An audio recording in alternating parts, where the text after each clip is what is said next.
It's Beer O'Clock, and this is the Beer O'Clock show. It's getting cold, it's getting wet, and it's getting close to that time of year where the winter warmers come out. And joining me is my winter warmer of choice, Steve. Hello, Steve.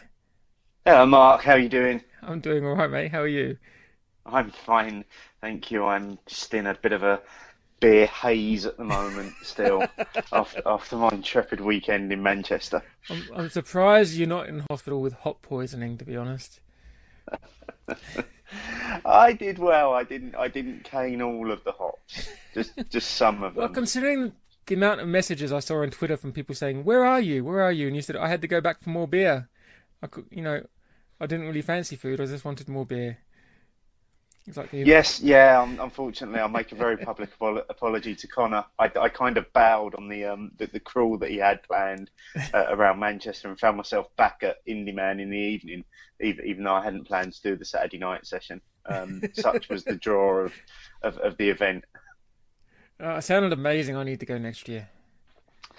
Mate, seriously, it's got to be the one must-attend festival in the UK now, as far as beer is concerned. It's just an absolutely stunning experience. Well, let's pencil that in for our Beer O'Clock live event next year then. Oh, hell yes. Yeah, we could probably even get away with doing a Beer O'Clock show in front of a live audience up in one of the rooms upstairs. Balls to that. Actual beer people all around me, no way. Anyway, we have a few clips that Stephen did with various beery personalities while he was away this weekend at the Indy Man Beer Conference, isn't it? Convention, Indy Man Beer Convention. Are you sure?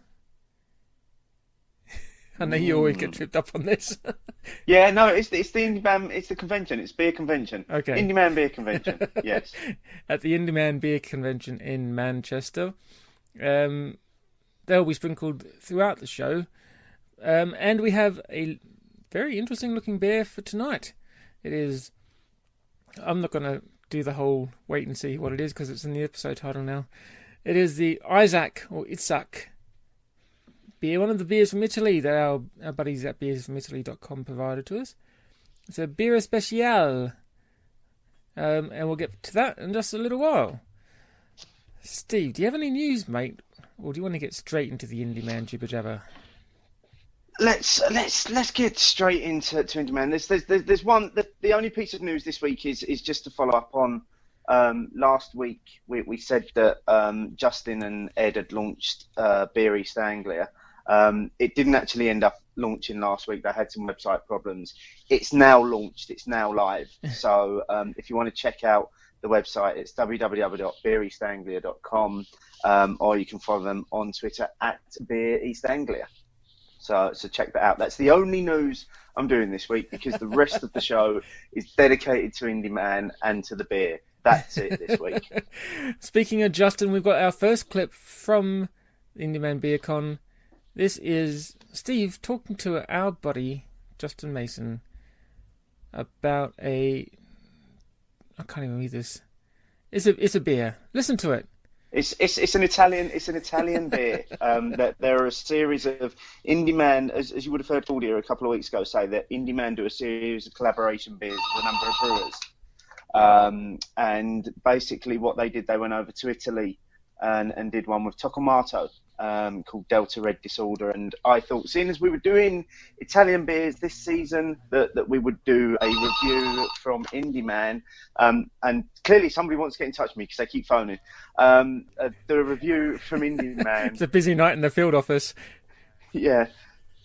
Of the Toccolmatto collaboration. So here it is. Okay, so I'm here at Indy Man and I'm with some random bloke off Twitter at 1970s Boys, Justin Mason. Justin, how's Indy Man been for you so far, mate? It's an amazing experience. It really is an amazing place, some amazing beer and lots of good friends. It really is. And talking of amazing beer, we're here to do a quick review of one of the Indy Man collaboration beers. We're drinking the Toccolmatto Delta Red Disorder. What do you think of it? It's amazing. It's all your aroma is all strawberry bootlaces, a little bit of acetone, but that's allowable in this. and just beautiful caramel as well. And it's just absolutely delicious. So I thought on the aroma, my first reaction to the aroma was like someone had got a packet of refreshers and crushed them up and put them into the beer. You get that lovely fruity freshness coming out of it, and then, as you say, in the first taste, you get a big hit of caramel, and that really gives way to some sharp bitterness on the hops coming through. Yeah, it goes nicely jammy as well. I really quite like the jammy caramel. It's absolutely stunning. It's a really sticky finish to it, isn't it? And it just makes you want to keep diving back in for more and more. Yeah, you can't quite cleanse your palate with it, because the more you have it, the more your taste buds become sticky and it's all gooey and lovely. Yeah, and this is 8.6%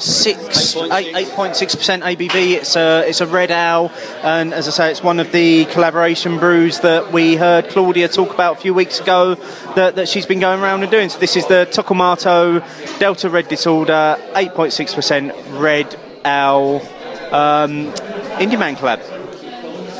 Cool. So that's Justin and Steve. Toccolmatto Delta Red Disorder. Very good. Right, so, mate, make me even more jealous. Tell me a little bit about just a little bit, what you got up to on the weekend.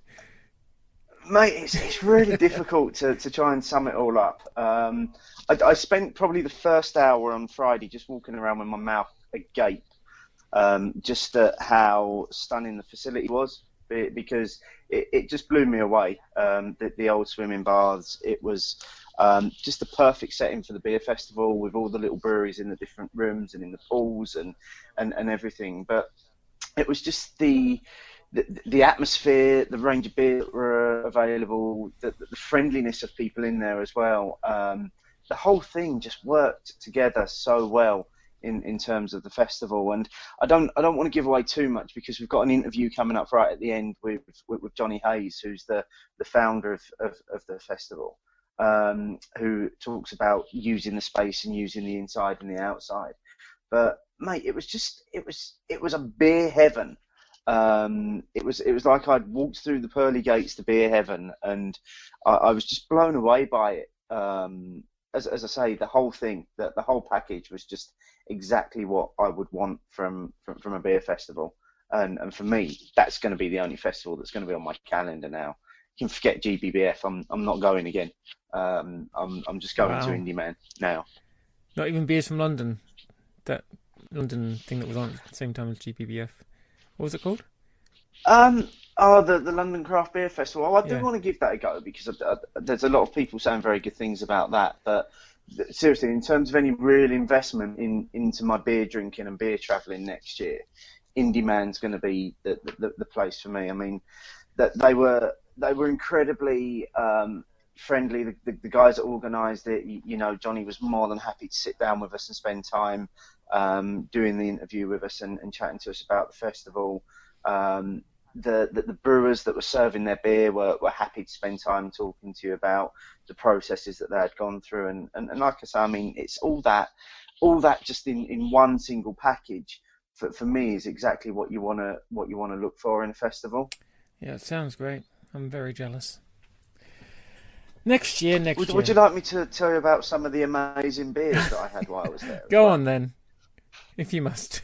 I just wanted to pick out a few, because these are just the ones. I mean, I drank a lot of beer at the weekend, but these are just the ones that really stood out for me. So the London Sour Raspberry from the Colonel was every bit as amazing as we thought it was going to be when we spoke about it last week.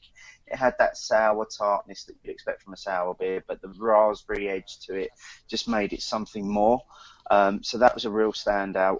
All of the Indy Man collab beers that I tried were absolutely incredible. Two in particular, Twiggy IPA from Summer Wine Brewery and Indie Gale from Arbor Owls were really good examples of how to use ingredients. The Twiggy IPA was an English hopped IPA, but they had worked wonders with the English hops, and it came across tasting really sweet and fruity. There were some incredible Italian beers on offer. We've already heard the review that I did with Justin on the Delta Red Disorder. But in addition to that, there were beers from Toccolmatto, Brewfist, and Birra del Borgo. And I was amazed to find this on the Friday night that the beer that we did the other week, the Reale, they had their 9th anniversary edition of that on as well. And that, if you thought the one that we did on the show a couple of weeks ago was good, that was even better. It was just taking it to the next level in terms of the flavours and the profile of it. I did the obligatory Human Cannonball, which was much, much better from keg than it was in the bottle. And then there was a moment, and people have contested to this as well, because apparently they saw this happen. I walked into room 2, which was the room that Thornbridge were hosting, with a full third of a drink, and just as I walked in, they were writing the word Halcyon up on the board. By all accounts, I necked what was in my glass and skipped across the floor of the swimming pool to get to the Thornbridge bar to get me some Halcyon. So yeah, they were really. What can I do? People saw it happen, so apparently it happened. But yeah, I mean, they were the beers. Just a couple of the other things to mention. There was on the Friday night there was a homebrew session, which Connor Murphy was in. Chris and Emma from Crema were in there. Andy Parker was in there as well, and Al, I can't remember his Twitter handle, Hops in Jaw, was in there as well. And they were talking about homebrewing, and they were sharing out their homebrew beers. And as you would expect from those guys, their homebrews were every bit as good as the beers that were commercially available downstairs. But that was a really nice session to be able to just sit into and listen to the guys chatting about their passion for brewing again. And then probably the last thing to mention was it was the inaugural outing of the Brewdog truck as well. Brewdog now have a truck, what they're going to be driving around and serving beer from. Expect to see that cropping up at a lot of festivals next summer. Typically subtle on the Brewdog branding, but serving beers from the back of a truck, which was a nice touch, and that they were parked up outside. But yeah, like I say, I mean, I can't fault it. The location, the people. I will give one thank you to Colin Strong from Buxton Brewery, who tried to convert me to a saison by serving me one of his own, and I still didn't get on with the saison. So I did try a couple, but it got to a point, and I think you'll hear in the next clip that we do with Connor Murphy, we both got to a point where I think we stated we needed a face stripping IPA. Yes. Well, let's get to that clip then, because we've got a few of these to get through. This is our old mate Connor Murphy at Like the Murphys with a beer from Magic Rock called Pith Head. Let's have a listen. Indy Man Beer Con. I'm here with Connor Murphy at Like the Murphys. Hi Connor, how are you doing? I'm good. How's things for you so far, Indy Man? It's been great. It's a great festival, great atmosphere and wonderful surroundings. Victoria Bass is just stunning, so it's great to be here, yeah. And we're going to do a quick review of a beer. Strangely enough, we find ourselves in the Magic Rock room. Shock. But we're not drinking Cannonball. No, we're not drinking Cannonball. We are drinking Pith Head. This is a 4.5% saison that's been brewed with a fuck ton of lemon and limes. The fruit, the zest, everything has gone in. Yeah, and you can tell. What I'm most pleased about is that we've got you to drink a saison. I am indeed drinking a saison, and I'm reviewing a saison. It's not overly saison-y. There's more of the lemon and lime flavours coming through. There's more of those fruit flavours coming through. It's almost like an alcoholic Sprite. Yeah.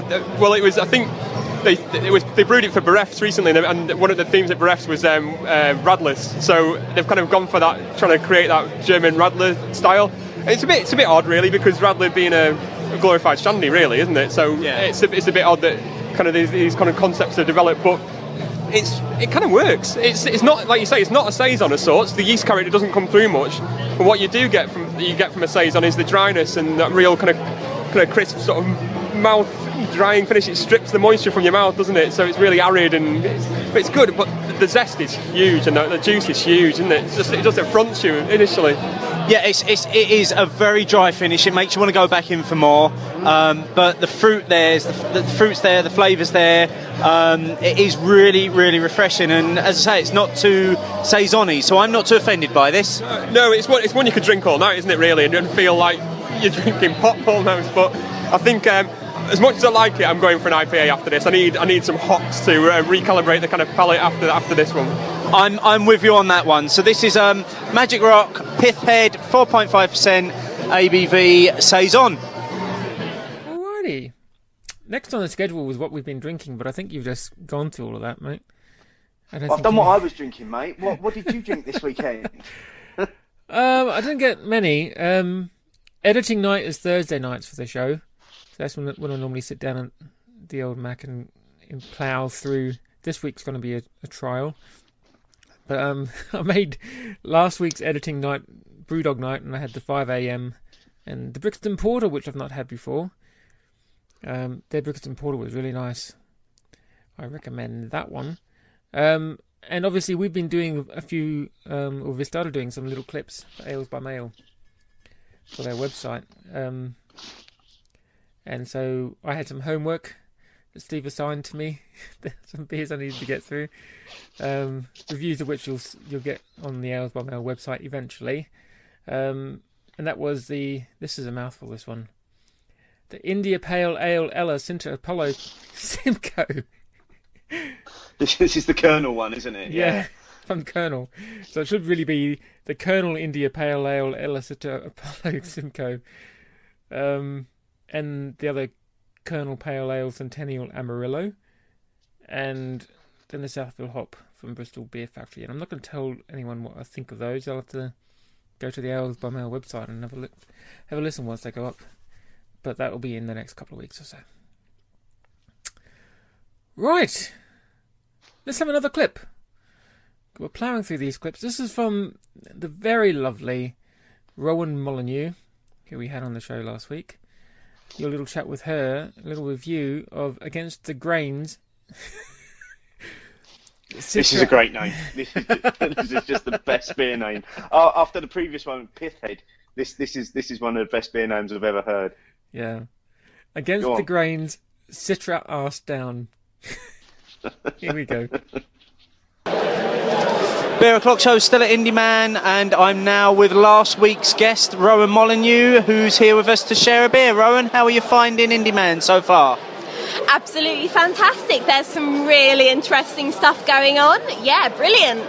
Okay, and for listeners at home, Rowan is not wearing the onesie as we speak right now. I repeat, she's not wearing the onesie.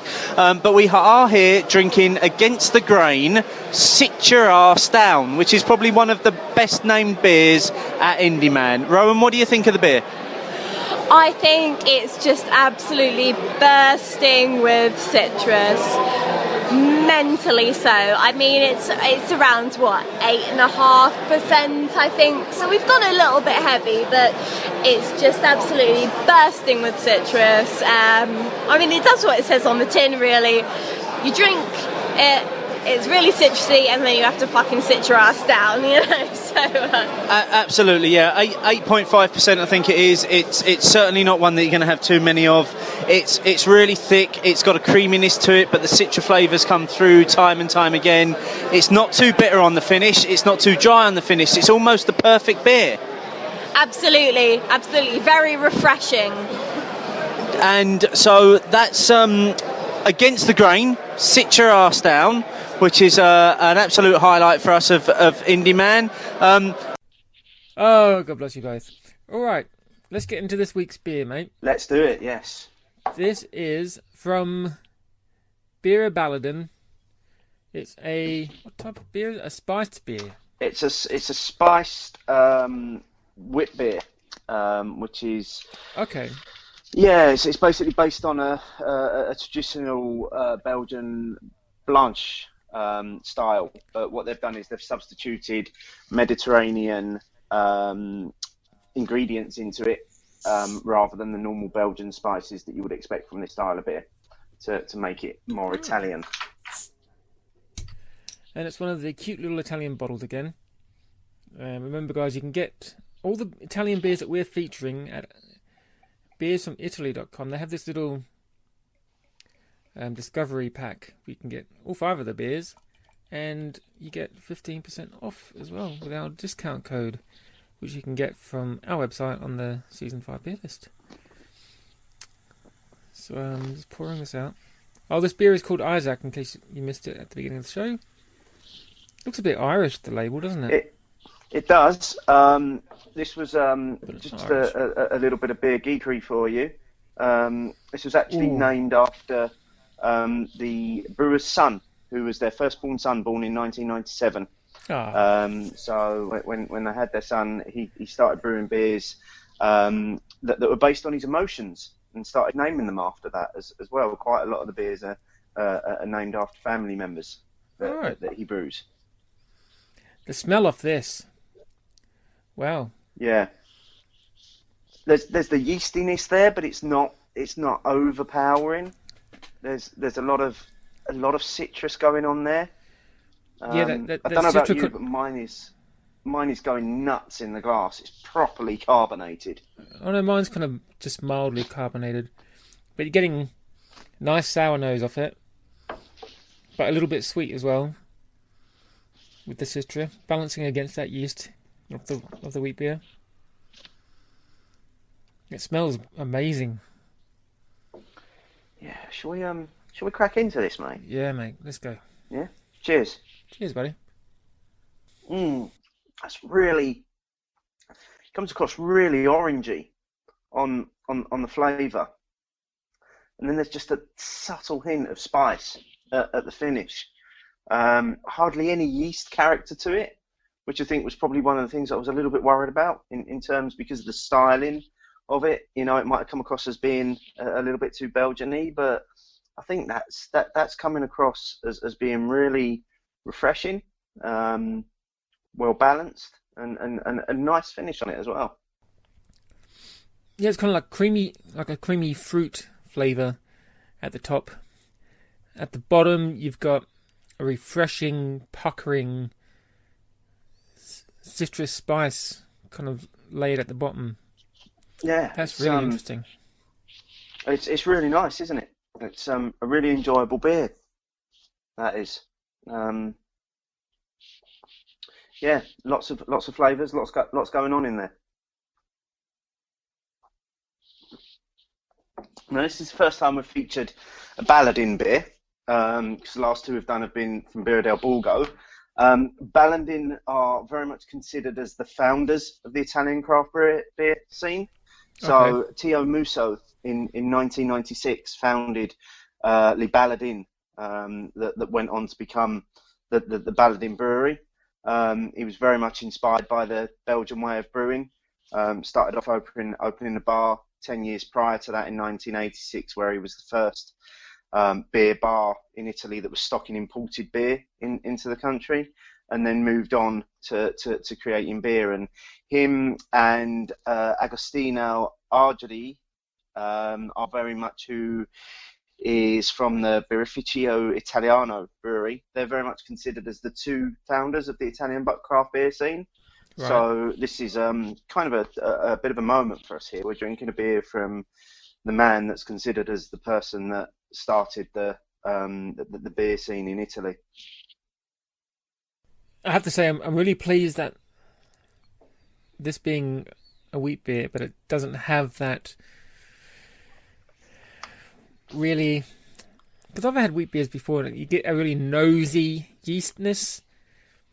You know, kind of the yeasty profile takes up the entire cavity of your mouth and nose with that clovey yeastness, which is one of the reasons why I was being turned off by like the Belgian style as well. But you know, I'm slowly getting used to that. But the wheat beers, I'm still a little bit hesitant about. But this is, that sourness really cuts through that overpowering yeastness and gives it a nice balance. Yeah, I agree with what you say there, mate. It's not got that overpowering Belgian character for me. I'm still getting big aromas and flavours of orange on it.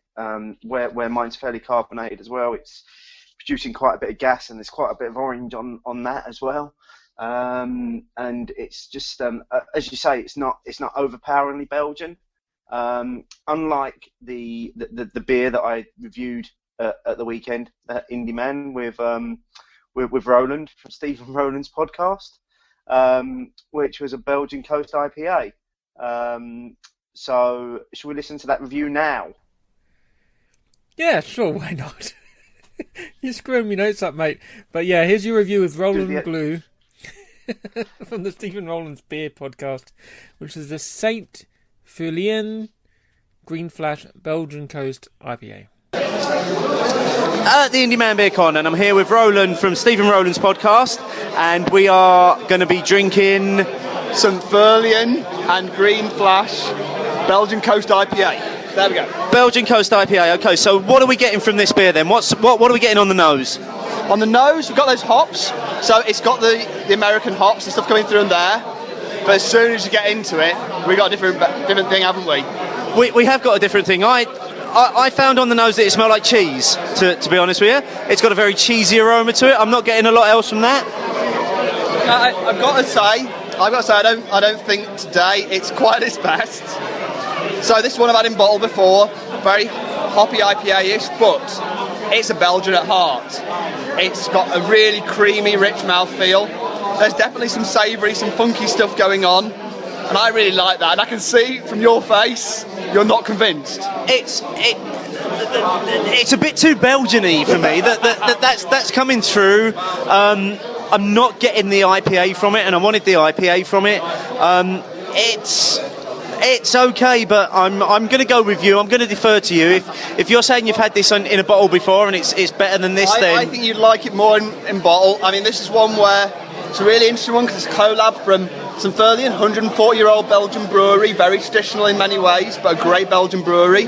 And Green Flash, up and coming, quite large now, but American, big, hoppy craft kind of beer guys do the West Coast IPA, which is now available, brewed in Europe now. No, it's a really interesting beer. Okay, so I've just taken a big swig of it there, and I'm getting a bit more bitterness from it now. I'm getting a bit more of a dry finish, so it's a little bit more of the IPA coming through. Maybe it just needed a little bit of time in the glass just to settle down, and definitely think it's improving. A bit of time for that head to go out the way, and that aroma and that bitterness really starts to punch a little bit more.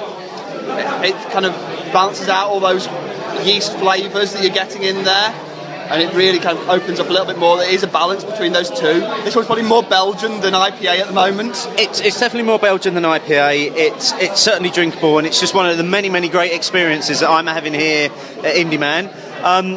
Roland, in the theme of your podcast, what's your bottle cap rating on this one? You're not going to agree with me on this one. This is a good beer. It's not the first time I've drunk it. In fact, I've had two of these just now.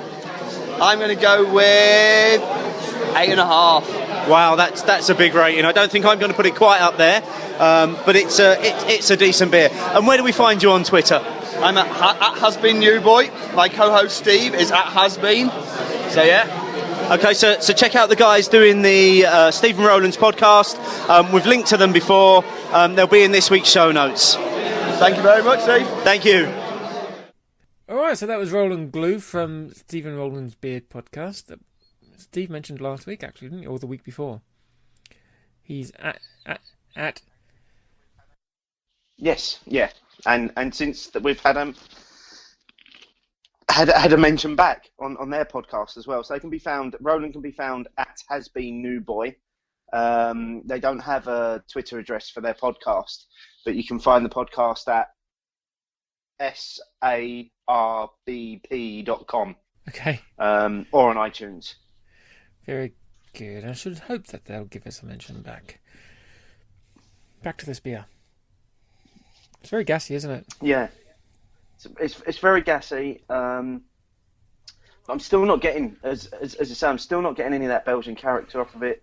There's maybe a little bit of yeast in the background, but it's being played down by the spices and the ingredients that have been used in there. And like I say, for me, it's all orange. I'm just getting this huge hit of orange every time I take a sip of it. See, I think it's like we're drinking different bottles almost. I'm not getting any orange from it at all. I'm getting... Right, now, there could be two reasons for this, mate. One, No, so in all honesty, I'm going to get a bit scientific here, I think. Firstly, we're drinking from different glasses tonight. So you're drinking yours from the Teku glass. Of course. So you're drinking it from the proper glass. I'm drinking mine from a half-pint glass. Now, before the assembled craft wankery that listens to this starts screwing up their noses at the fact that I'm drinking it from a half-pint glass, I'm currently away with work, so I'm in a hotel room recording tonight. So not only am I having to drink from whatever glassware I can get my hands on, my beer has also travelled today as well, so it might still be a little bit lively in the bottle. Right.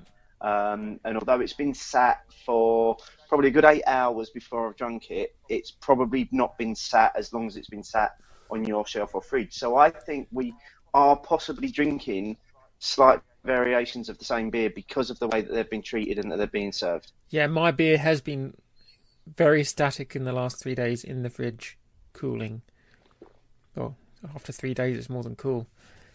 So, but I'd say. Saying that, you could say that we're getting two different sides of the beer. So you're getting one where perhaps the person has just come home with the beer and is tasting it, brought it home from the shop. I've got one where it's been on my shelf for forever, and I'm getting. You can really tell the Belgian influence on mine. I would like to get some of that orange, because I had in that Amarillo beer from Colonel on the weekend. You had some really bitter orange at the end of that one, and that was really nice from the Amarillo hops. I got massive Amarillo, massive orange flavours from that when I tried that as well. I would like to have that a little bit more in here, but saying that, having something with such a strong Belgian influence, but without it being overly Belgian-y, is really nice. And you could almost say that this is a gateway beer into the Belgian style, but with but with that soft Italian character. Maybe some of that's maybe some of that's where they've substituted some of the traditional spices that you use, and they've used more of the Mediterranean influences to it to give it its own style. But I think again, that's a great summary, mate. It's possibly a gateway Belgian beer for people that are looking to get into Belgium via Italy. I'd have to say, for 5%, it doesn't taste 5% at all. It tastes not in a bad way, but almost watery, and it doesn't overpower you with any alcohol. It's the only strength I'm getting from it is the strength of that Belgian character. Yeah, it's a very easy drinker. Yeah. It's a very easy drinking beer. I mean, if you were really into Belgians and you love that yeast profile, these would be dangerous. 5%, you'd be downing them like water. Yeah, and this comes in the big bottle as well. I'm glad we got the 330ml bottle of this, because this also comes in the 750ml bottle, and I think after 750ml of this, you'd be ready to don a habit and become a Belgian monk. Indeed, yeah. I don't think I'd finish one of those big bottles, to be honest. I don't think I'm that au fait with the Belgian style just yet. Yeah. We might have had to split it. Oh, dearie me. Shall we have another Indy Man clip, mate? Yeah, let's have... this is the last one I did. And this was one of the beers that I highlighted out as one that I wanted to try at the festival. So this is the Camden Town, Beavertown, One Hells of a Beaver collaboration. So this is the beer that's a mixture... You chuckle every time I say that. This is a mixture of Camden Town's Hell's Lager and Beavertown's Gamma Ray. And this is a review that I did of it with another of this season's previous guests, Matt Curtis at Total Curtis. Indy Man, I'm now with Matt Curtis at Total Curtis. Hi Matt, how you doing? I am fantastic. I am having an amazing time. What a fantastic festival this is. It's your first time here? This is actually my first time at Indy Man. Can you believe it? But yeah, I'm glad I've made it up at last. Excellent, and we're going to do a very quick review of the Camden Town and Beavertown collaboration, One Hells of a Beaver. So, Matt, what are you thinking about the beer? I've actually tried this beer a couple of times before, Indy Man. I actually think it's brilliant. It's the sort of beer I want to drink a lot of. I get a little bit of grapefruit on the nose. You've got that gamma element, but the drinkability, you've got that grapefruit and citrus tang, a little bit of lemon rind, but you've got that sort of the Camden Hells. You've got that herbal hit. You've got that dryness in the finish as well, and you've got that bready malt, and it's a lot lighter in the malt than Gamma Ray, but you can still get that feel of Gamma Ray, but you get that snap of dryness that you do from Hells, and I think it works really well. It's really easy to drink. It's very tasty. It shows you how good a lager can taste, because this is completely lagered. There's no ale yeast. It's been kept at lagering temperatures, but it still has the hop hit of an IPA, but with the drinkability and crisp snap of a lager. It's absolutely brilliant. I've got nothing that I can add to that, because I think you've actually summed it up perfectly. You do get a lot of the citrus fruits up front, and then it gives way to a very dry finish, and it's a very sharp dry finish. It's a really good collaboration beer between these two giants of the London brewing scene. Well, yeah, they're giants of the London brewing scene. By no means they're big breweries. I mean, they've certainly worked very hard to get where they are.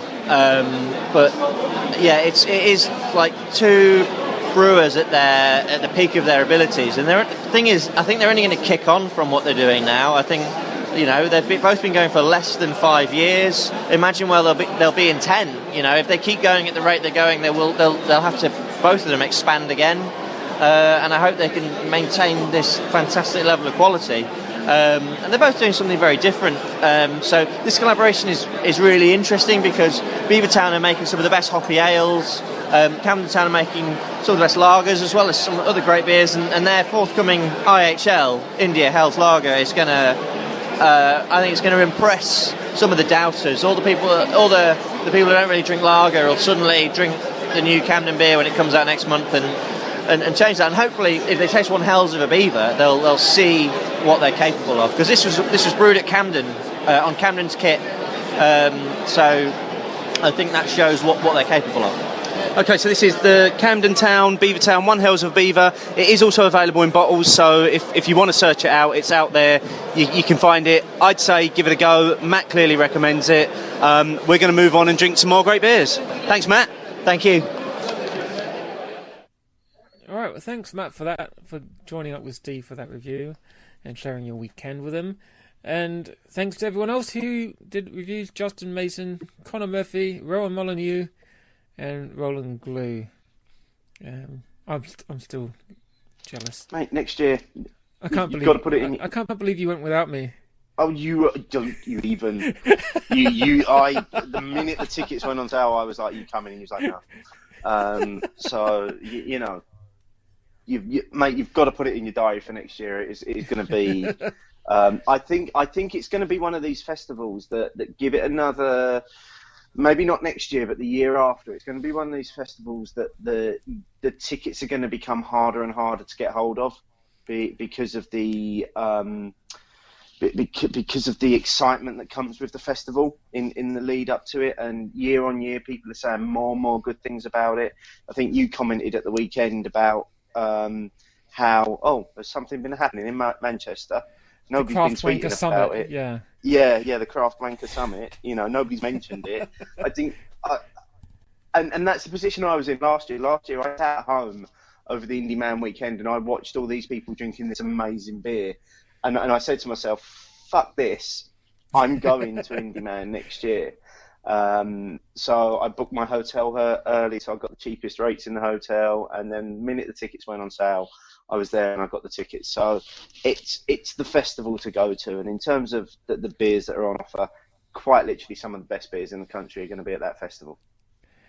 Yeah, I'll ask the missus if she can up my pocket money so I can put some away. So any final thoughts on this beer, the Isaac from... What's the name of the brewery again? Baladin. I'm terrible. Beer Baladin. Yeah, that's it.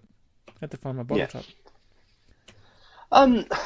Nothing more than what I've already said, really. I mean, I'm getting, really orangey notes from it. There's a little bit of other citrus in the background, a little bit of subtle spice on the finish. It's very well balanced. It's very easy to drink.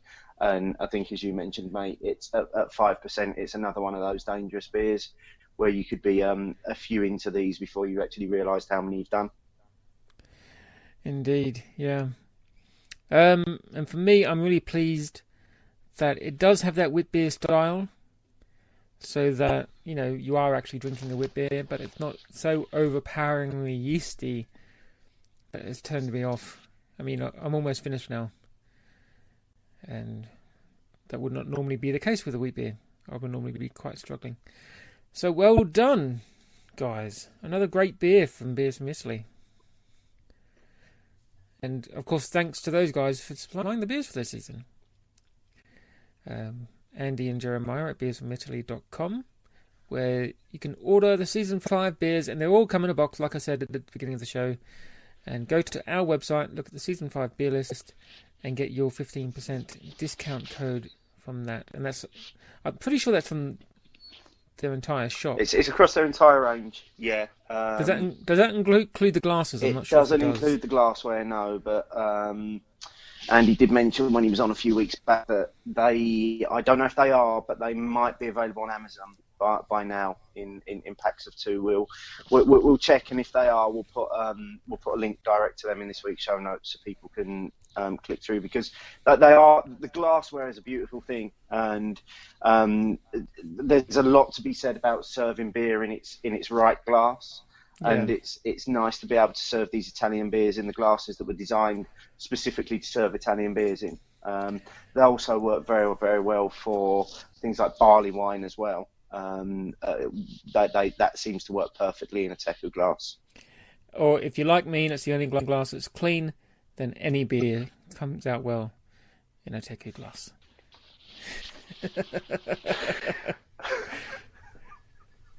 Right. Yeah, I'm sure you're just trying to see how far you can push me before we have a falling out on air. Honestly. Oh, dearie me. Prize, buddy. Let's get to the Instagram of the week. Yeah, I'm just going to cut straight to it this week. There's only one. For his many, many amazing pictures from Indy Man, Justin Mason at 1970s Boy. I've put a little collage together of the best 4 of his pictures from the Indy Man Beer Con, and that's up on our Instagram feed now, and it's also linked to in the show notes if you want to have a look at those. But there was one moment where Justin was trying to take a picture of a drink, and I was almost laying on the floor using the torch from my phone to give him the amount of uplighting that he needed for his picture. So whether that's a slightly biased way of getting him the prize this week, I'm not sure.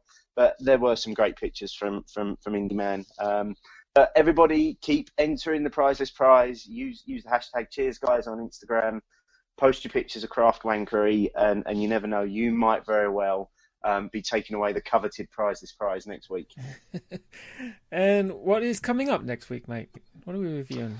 Next week we are doing a white IPA. So again, we may very well get some of the Belgian notes coming through because white IPA is synonymous with Belgium.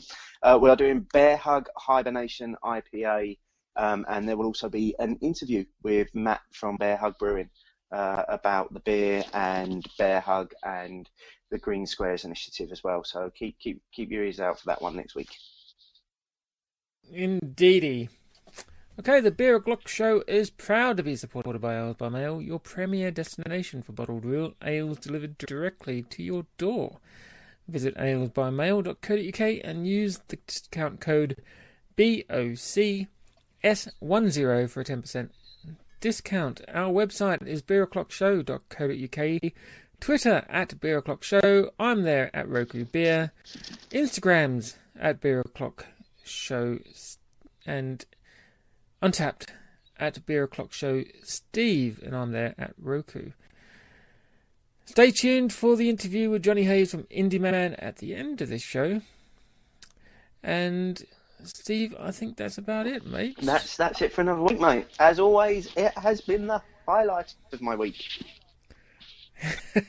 But not the highlight of the last 3 days. Well, Goes without saying, really, that does. I think I gushed about that enough at the beginning of the show, but everybody has to put Indy Man in their calendar next year. It's as simple as that. It's the must-go-to beer festival. Right, until next week, cheerio.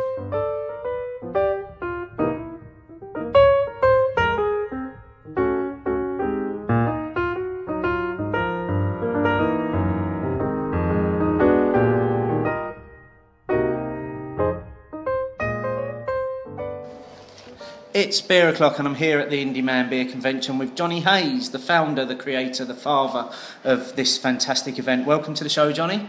Hi. Jonny, let's just get straight into the questions. Indy Man's in its third year now. Are you surprised at how quickly the event has grown? Well, not surprised now, but I think initially we were kind of surprised. I think always when you're putting a new thing out there, you kind of really hope that people like it, and I think instantly with Indy Man, the people that we were kind of hoping would respond to it really did respond to it, and that's been really kind of heartening. But now I think it is a case of trying to keep pace with changes in taste in beer and keep pace with people's expectations of us. I think we almost made a rod for our own back by people really loving the first one, because then I think that really kind of put us under a bit of pressure for the second one. But hopefully we've worked hard and we've delivered a good event for people. And what was it that made you start the event? Well, we drew a bit of inspiration from various sources, really. We always reference Copenhagen Beer Celebration. We went over there. Well, I've been over there every year. Unfortunately, missed out on tickets this year, but as did many people. But yeah, we went there the first year, and I think we just really got caught up in the vibe over there. They've got an incredible beer scene, and Copenhagen Beer Celebration was just a fantastic event from the very first go. It was just so different to any other beer festival that we've been to. I always like to sort of mention Berefs as well, even though I've never actually been.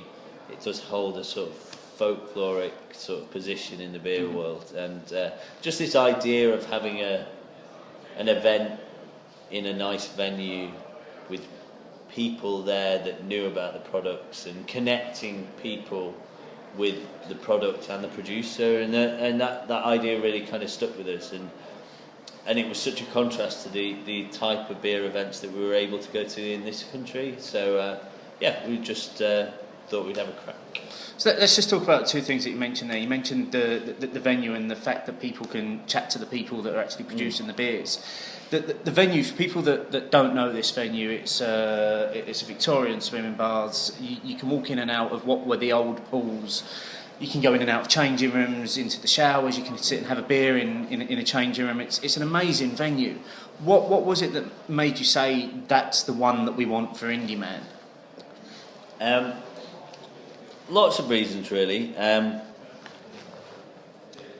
think essentially it is pretty much the polar opposite of any other beer festival venue that we'd ever been to. I mean, you tend to get big conference suites or purpose-built events venues and stuff like that, which tend to have that kind of monotone sort of feel to them.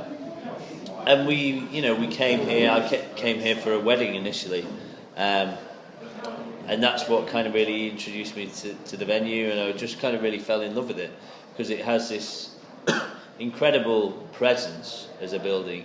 It looks beautiful from the outside, and it's got a real architectural kind of significance and a heritage here. And on top of that, it's not only kind of architecturally sort of impressive, it has a beautiful sort of variety of scale. So you have huge cathedral-like spaces, but also very kind of small, intimate spaces as well. And that really worked for what we wanted to do with the festival, because we wanted to have those big beer hall type spaces, but we also wanted to have little breakout spaces where we could have events and talks and various bits. And the other thing you mentioned is you've got some of the UK's best breweries here. Some of them are hosting their own rooms, and most of them you've actually got the brewers are actually pouring the beer as well. Now that's quite unique in the UK.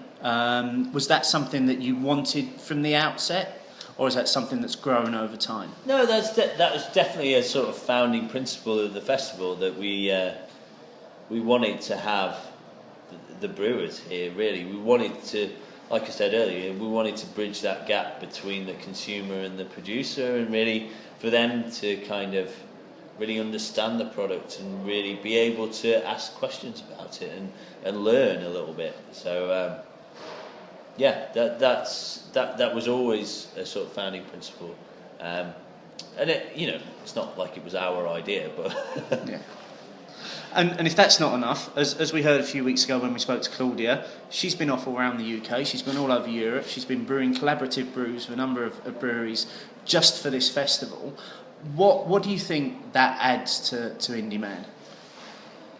I think it just gives an element of the kind of the unexpected and and a kind of uniqueness to what we provide as a festival. And I think it's a statement about the effort that we put in and the kind of creativity that we put into the event as a whole. So I'd hope that each one of those beers kind of has a feeling of what we want to achieve here at the festival. So we want it to be great quality, but we also want it to be kind of creative and a bit alternative and offer something different. So that's kind of hopefully sums up what we're about. And in terms of those beers, have you had any creative input into them? Is there anything that represents the sort of styles that you like in those beers, or has that completely been left to Claudia? It's mainly been left to Claudia, but I mean, as a team, we sort of throw ideas around and and sort of chat about stuff. But yeah, there's definitely a significant collaboration between Claudia specifically and the brewers as well. I mean, she liaises with them quite frequently. So unfortunately, as a team, we're always a bit tied. We don't necessarily always get to go off gallivanting, but. And what is it that you look for in a beer? So here at the Indy Man this weekend, what are you going to be drawn towards? A bit of everything, really. Politicians answer. Yeah. I mean, I just tried our Beavertown collaboration, the Earl Phantom, which was fantastic. Really enjoyed that. I'm a huge fan of Against the Grain. They've just got some. When you say the sort of title of the beer, well, not just the name, but the description of the beer, it's like smoked, it's salted, it's barrel aged, it's this, that, and the other, and it always strikes me that they're a brewery that most of the time actually manages to balance all of those things. I think it's very impressive, and they've got some really, really great beers. But trying to sort of pin it down is always really difficult. But I guess it depends on the time of day and what I feel like. But really enjoyed Samoa and Mauna Kea, and then Redwood as well. It's really great, and I can't wait for Bearded Lady, Pedro Jimenez barrel aged. That sounds fantastic. Raspberry sour from Colonel, and there's just so much going on. I just like to taste a little bit. So that's why I hardly ever drink beer in large measures anymore. I just if I could have an even smaller measure than a third, I probably would. I'd just go around and just have little tastes of a bit of everything. I think what you've just said there, there's a lot going on. I mean, the buzz here is fantastic. The event's almost sold out this year. I think you've got a handful of tickets left over the weekend. Yeah. Where do you go next with Indy Man? Well, I mean, we've obviously this is a conversation we have kind of every year, and it's always a bit of a challenge to kind of keep it evolving and keep it moving forward and keep it interesting for us as well as for the people that come. But I think that hopefully we might be able to. We've branched out into the outside, into the car park a little bit with Brewdog. We've got their incredible beer truck out there. We've also got wood-fired pizzas out there. So there's an opportunity to move out there a little bit, and we always every year we try and use the spaces a little bit differently. So we try and kind of keep it moving. But it's a real challenge.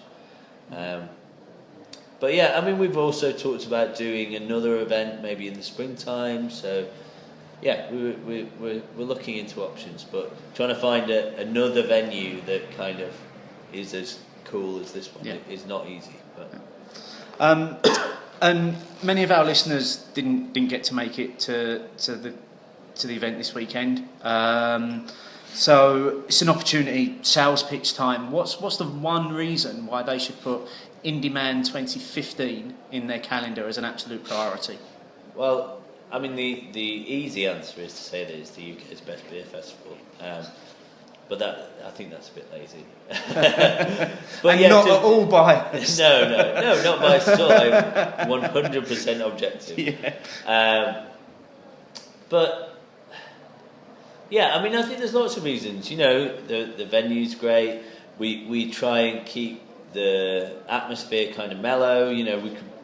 We could ramp up the capacity, but it wouldn't give people the opportunity to move around and relax and feel comfortable in the space. So, we got some really unique beers on. We're going to hopefully, as our reputation's building, we're getting more interest from breweries further afield. Obviously, we've got Tuol, we've got Evil Twin this year, we've got Against the Grain, Stillwater, all the Italian guys, Ruidop, and various other people that are kind of started to take notice of what we're doing here and are up for coming and representing themselves here. So hopefully next year that's going to grow again. So who knows for 2015? We'll have to see. Okay.